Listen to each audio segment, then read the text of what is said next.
Hey, welcome back. Again, I am exploring the use of Microsoft Azure as your AI platform, and in particular, looking at the storage side of things. And Aung, thank you very much for coming back, my friend, and continuing the conversation. I appreciate that.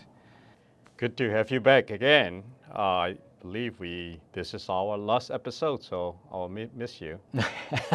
Well, we'll find other opportunities to get lots of other engineers that are involved. But again, thanks a lot. But we left the last episode with an interesting conversation talking about NetApp and NetApp Files.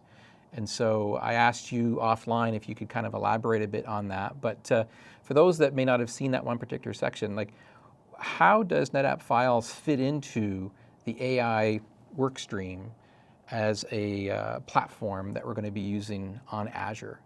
And give us a little bit of a recap on that, just for some background information. Yeah, it's an excellent question. I would like to start with, this episode is about how do we grow and foster our ecosystem, right? Which we benefit greatly for both Azure and Azure Storage. So we have been very meticulous and particular about that segment. We've been fostering a rich partner ecosystem, and NetApp is a very strategic one. So we have the strategic one in terms of partnership, but we also co-invest in our 1P first-party product called Azure NetApp Files.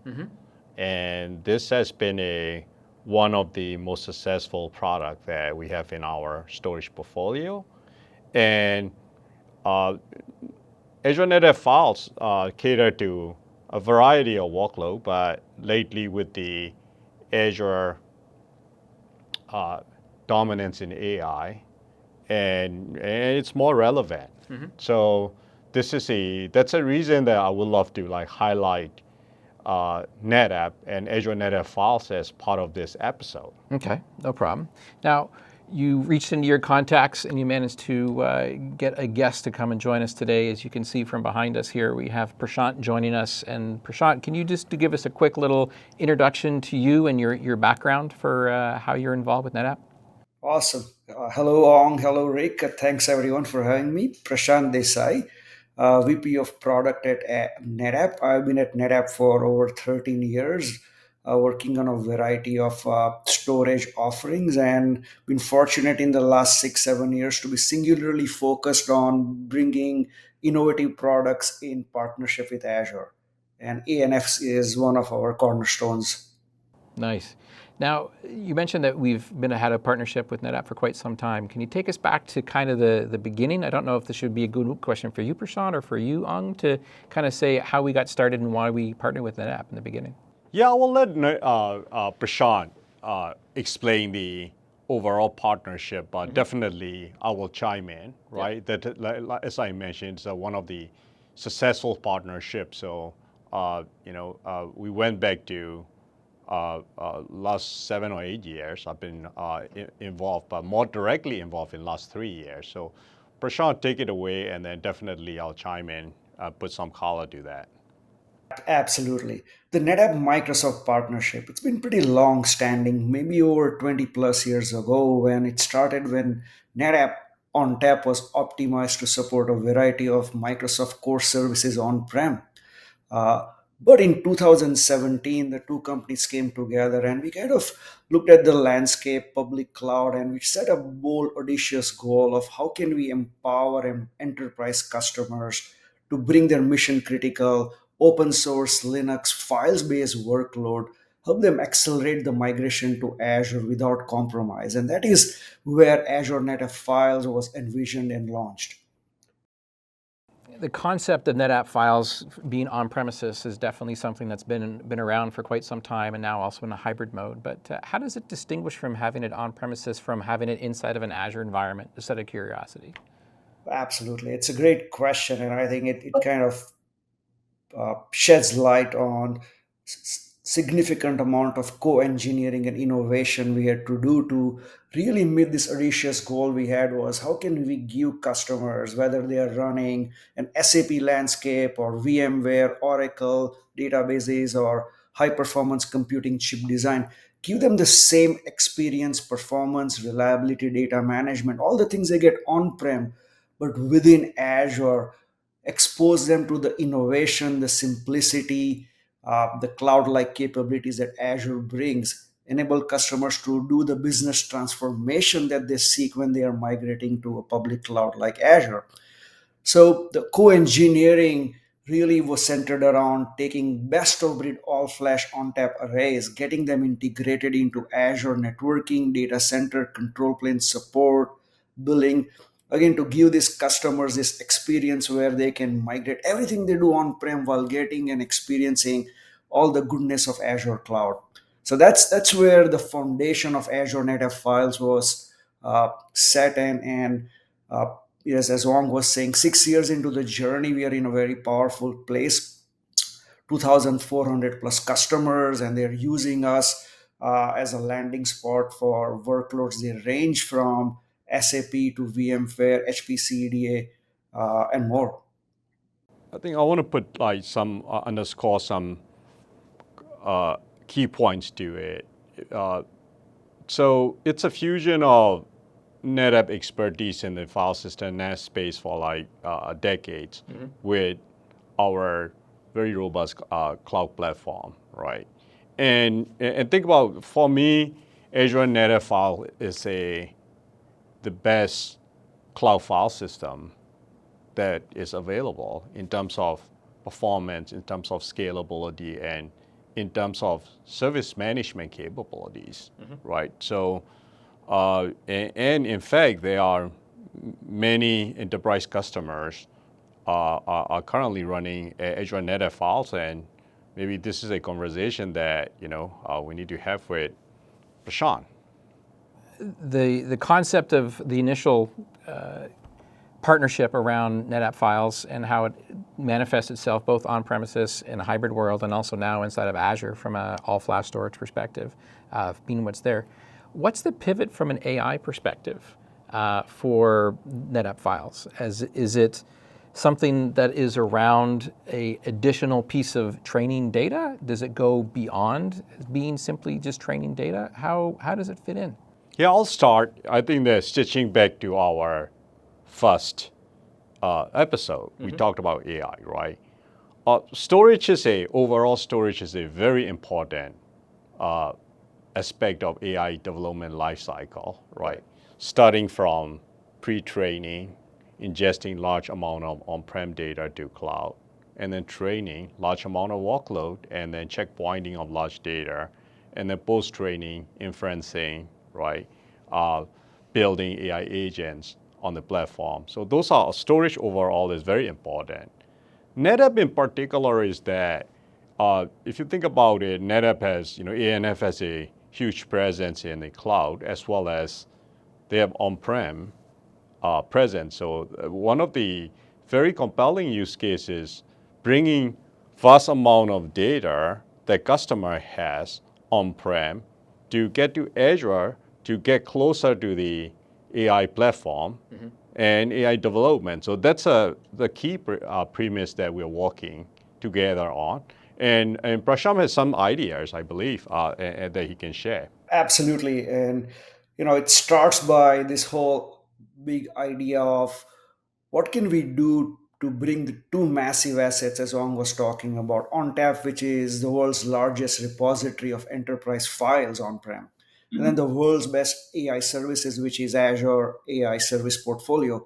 How can we bring them together so that customers can get business insights, they can build Gen AI applications, rack pipelines without compromising on security, without creating data silos, without creating additional copies? That is a customer problem which we want to solve, and it's really composed in delivering three solution pieces. First is about enabling connectivity of the on-prem ONTAP footprint and ANF to Azure AI services, Azure AI Search, Azure Open AI, Azure Video Indexer, through one-click S3 shortcuts. The intent is make those data in place, connectable, accessible via Azure services, so customers can build rack pipelines, they can build Gen AI applications, they can gather insights out of it without moving data, without creating copies. That is the starting point. The second element of that strategy is to accelerate easy mobility of data between on-prem and Azure through features like on-tap SnapMirror migration, on-tap FlexCache. So now customers can easily, efficiently across WAN move data between on-prem and Azure while retaining the efficiencies. They can treat Azure and ANF as a cache for data that is sitting on-prem, and they can use Azure for bursty workloads like LLM training for HPC, EDA. And then the third component is from the grounds up, the two engineering teams are building a software defined ANF platform. It's called Atom, code word Atom. It is containerized on tap. The entire stack has been optimized and purpose built for Azure so that customers can bring cloud native workloads. We can support small tenancies, and of course, it's also a very cost effective landing spot for enterprise files, for consolidating all of those enterprise files that are on prem.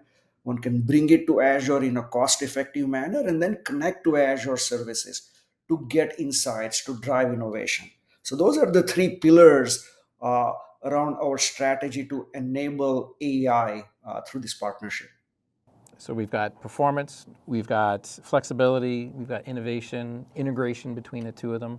Do you have any closing thoughts? I'll let you go first, Aung, about this partnership.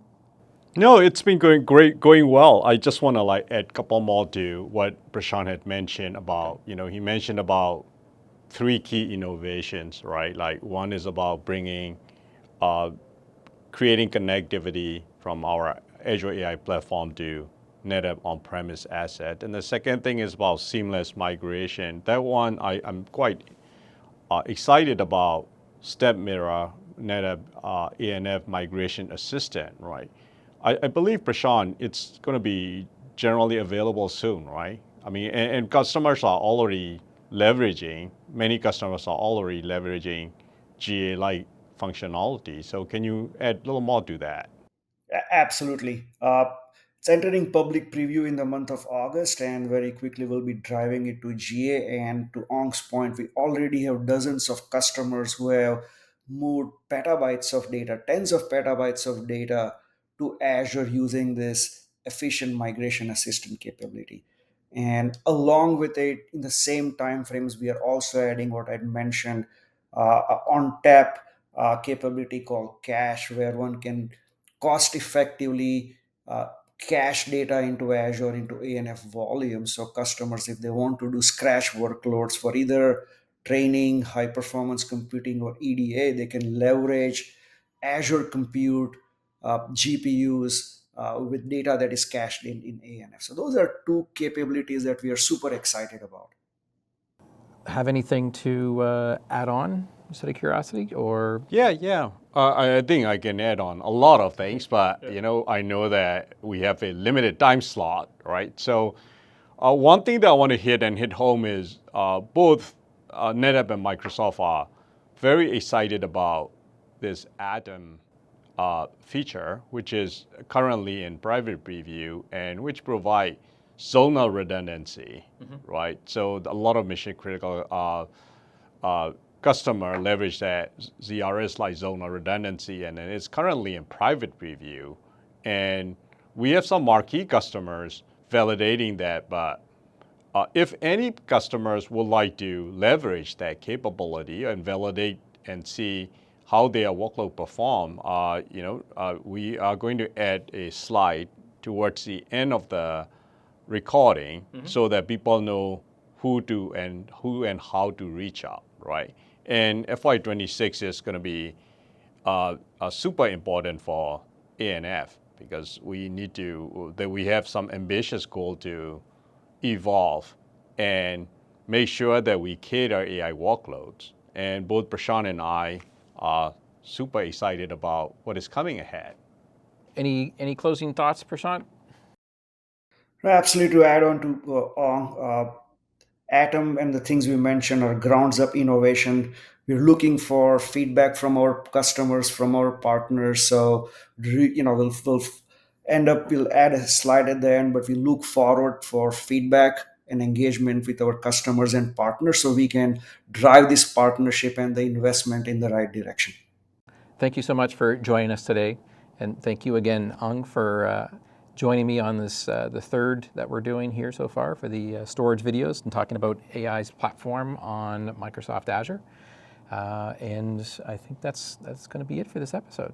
Thank you very much. Thank you, Rick, and thank you, Prashant.